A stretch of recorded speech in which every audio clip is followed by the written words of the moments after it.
So hi everybody, welcome to Evening TV. I'm Evening Ransom. You know, people are asking if there is a link between narcissism and the desire for BDSM, and in particular matching that model of the male dominant and the female submissive. Let me just say this. Let me just say that, first of all, if you're involved with a person with a narcissistic personality disorder, not only should you should not be having sex with them at all. You shouldn't be in a relationship with them at all, and you certainly shouldn't be making yourself vulnerable and having sex with them. Most certainly, you are not going to want to be surrendering in a power exchange like in BDSM. It's required in BDSM. The whole thing of BDSM, it stands for bondage, discipline, sadomasochism. The basis of it is that it is a power exchange where one person gives up complete control and power to another person, and the idea is that it heightens the intimacy, and it can be something that has you know, there's all kinds of reasons that this can manifest and happen. The human brain is just a very intricate and complex thing, and so there's no really telling why something gets sexualized along the way and where fantasies come from. But at some point along the way, some person has gotten in their mind that it turns them on to give up power, and someone else has in their mind that it turns them on to take over the power and have all the power. Okay, but this is not at all right for narcissists. No, it's not right for narcissists in the same way that parenting is not right for narcissists, because the role of the dominant is not the role of a bully. It's not the role of a meanie. It's not the role of an abuser, okay? And a submissive is not in the role of being a doormat. She's not in the role of being a victim. She's not in the role of being, or he, I guess, but that's not what they're into. That's not what it's about. What it's about for the submissive, usually, is it's about attention. And I think there's some of the reason why it can end up being a question in our community here is because people who maybe didn't get all their needs met as children have something to be sexualized as adults. So like there's a need, something that didn't get met, some need for nurturing and care that didn't get met in childhood has now turned into somewhat of a kink. You know, and there's no judgment there at all about any of that. You know, we all have our things and we work them out however we can. So that's one theory on it anyway. So what in that case, what the submissive is after, the attention, the care, the freedom of being able to give up control, the knowledge that she is being pleasing because she's doing exactly what she's being told to do. She doesn't have to guess. She's being told. And it could also be wrapped up in maybe some shame from maybe some sexual shame about being an aggressor. And so this way she doesn't have to be the aggressor. She can be told what to do. There's all kinds of reasons why this can manifest. But in any case, if she is, you know, she's honest about what her needs are, and this thing became sexualized in her, she wants to do that, and then she's going to find herself with someone who she can trust, and trust is absolutely imperative in this relationship. She does not want someone who is drinking too much, who is doing drugs, who is out of control in any way.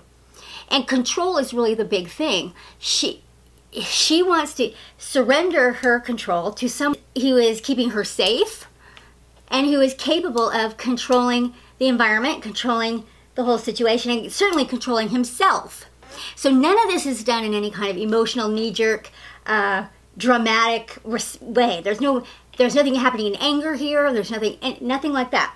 And usually a lot of it too is that, and the dominant role is really the more demanding role, because they have to be thoughtful, they have to plan, they have to think ahead. I mean, really, to be a really good dominant, you have to have all these things in place. You have to have, you know, you have to really have thought things out. Any kind of practiced or knowledgeable, experienced submissive is going to know right away if she's with someone who doesn't know what they're doing.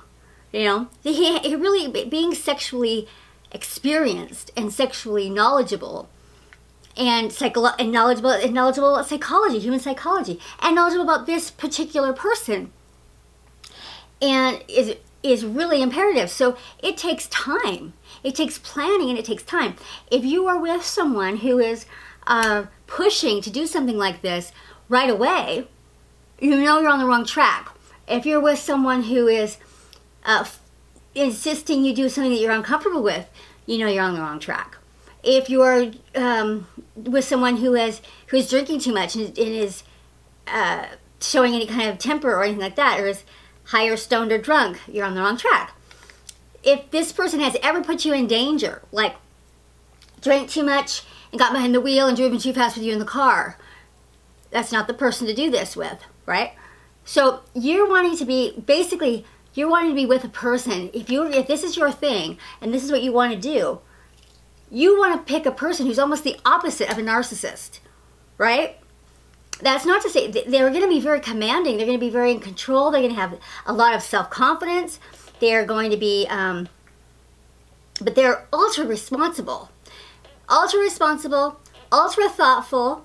They are attuned to your needs, and actually the submissive also has ultimate power, because there's usually it's set up usually responsibly with safe words and contracts and all this kind of negotiation and starts out ahead of time. So in that way, it's also not at all like, it's not going to happen on the fly. You know what I mean? This is not something that's just going to happen on the fly. It's going to take a lot of planning, maturity. It's going to take actually even physical space. It's going to take privacy. You're going to have, you know, places where you're not going to be, you know, hers. It doesn't work well with roommates and things like that. So it's usually accompanied by some things like a certain amount of financial security, where you're, you know, living alone or have, you know, can provide the person with privacy.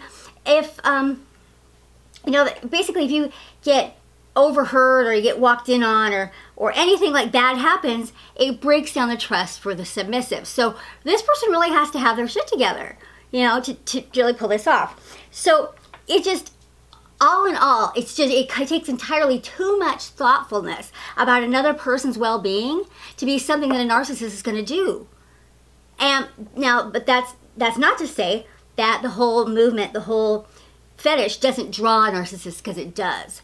It draws abusers. It draws women abusers, because they're thinking, oh great, here, I'll just go there, and here's, you know, women who like to be picked on, you know, women I can bully and treat badly. And so they'll have like a string of short experiences. They're not going to be well versed in what they're doing. They're not going to be experienced with a long-lasting relationship of any kind. They're just not going to be able to talk from a world of experience. That won't have worked, and that relationship, if whatever relationship they are in, would have ended up being abusive. They would have, and unfortunately, the tricky thing is that this isn't something that's easily talked about, and so a lot of the time,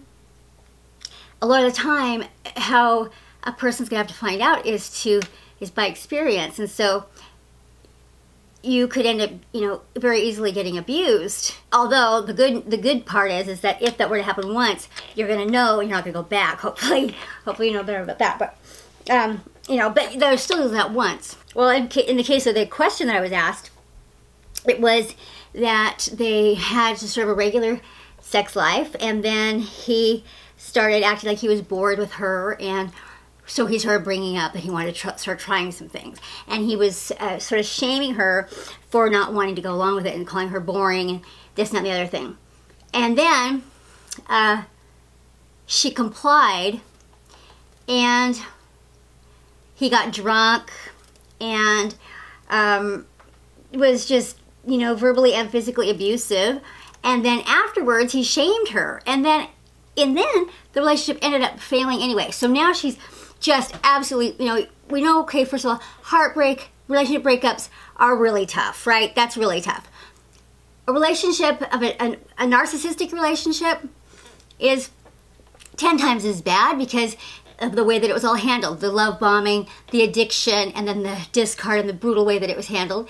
That's 10 times as bad. If you have also involved yourself in this kind of a power exchange, this kind of, you know, and especially if you violated your own boundaries to do it, it's going to be a really brutal breakup, because your level of trust and vulnerability is just huge. You haven't held anything back.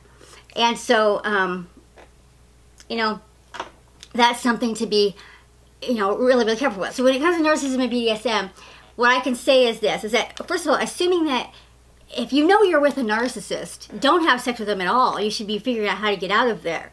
So I'm not trying to give anyone advice on how to, you know, whether or not they should be practicing BDSM with their narcissist, because you shouldn't be. You shouldn't be having sex at all with them.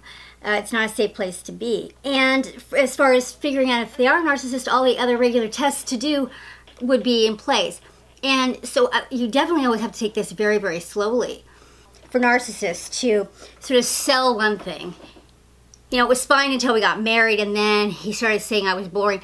That is typical. And so with narcissistic sexuality, they do tend to do a variety of different things, you know, distracting themselves with pornography sites and hypersexuality, and then otherwise just the sexuality just dies out completely. Both of those are attempts at avoiding intimacy. They don't want to have intimacy. And so in both cases, whether or not you're having no sex with your partner, just no sex at all, and you're going basically celibate, or you are having all kinds of indiscriminate sex with all kinds of people, and you're having internet porn stuff and all this stuff, that is, none of that is intimacy, right? This is also going to be the trick with BDSM, because BDSM is heightened intimacy. It is taking intimacy to a whole other level. You know, you're doing something privately that is not socially normal. I mean, you know, a norm socially, it's something very private between the two of you, and it's, you know, where you're really exposing a side of you that is not probably something you would want the world to know about, you know, especially if you are, you know, say you're just a good guy, you're a really good guy, a nice guy, you know, you are going to want anyone to know that this is something that excites you sexually, to, you know, tie up your girlfriend, spank her, or something like that. You know, these are like, you know, these are things that you've had to work through in your own head and trust somebody with to tell them about it, you know?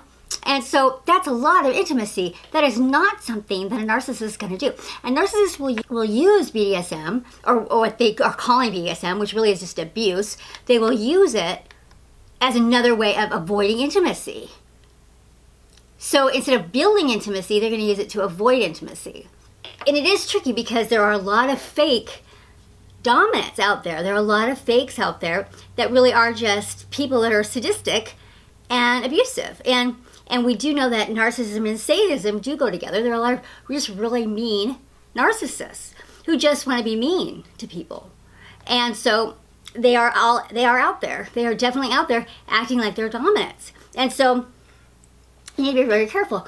And if this is your thing and you're into this, then you really need to take it very, very slowly. And the first thing you need to do is make sure you're with a really good person. You know, person, period. A trustworthy person. And, you know, we can go through all the different tests and checklists and things like that to find out that part. The biggest thing is going to be taking it slowly, because a person who is really worthwhile is going to be willing to take it slowly. And a narcissist probably wouldn't be, who's just trying to use you and all that kind of stuff. You know, there's no completely foolproof plan and way to go about it, because all of it is sort of, you have to dip your toes in, and depending on how covert the narcissist is, you know, it might take a while to figure out who you're dealing with. Most narcissists have figured out how to play the game of how to be sexy and sexual, at least to a certain level. And with female narcissists, is very, very common for them to be super hypersexual when they're trying to, you know, be before they're committed and married, and then it completely just dries up. That's a very typical story that I hear all the time. And then they use it as a weapon. They use it as a negotiation a tool. They'll use it as currency. That's a very typical thing, especially with female narcissists. And really, when you think about it, you know, to be really good at sex, to really enjoy sex, to have sex be really, really good, you have to be really real. You have to be really comfortable with who you are. and really open with who you are and comfortable, you know, with your body, with all that stuff. And a narcissist just isn't. They're self-conscious, they're critical, they're, you know, all depending on how it's manifesting. But, you know, a lot of the female narcissists, especially that I see with all, they're just such, you know, so vain and so superficial, so uptight in so many ways.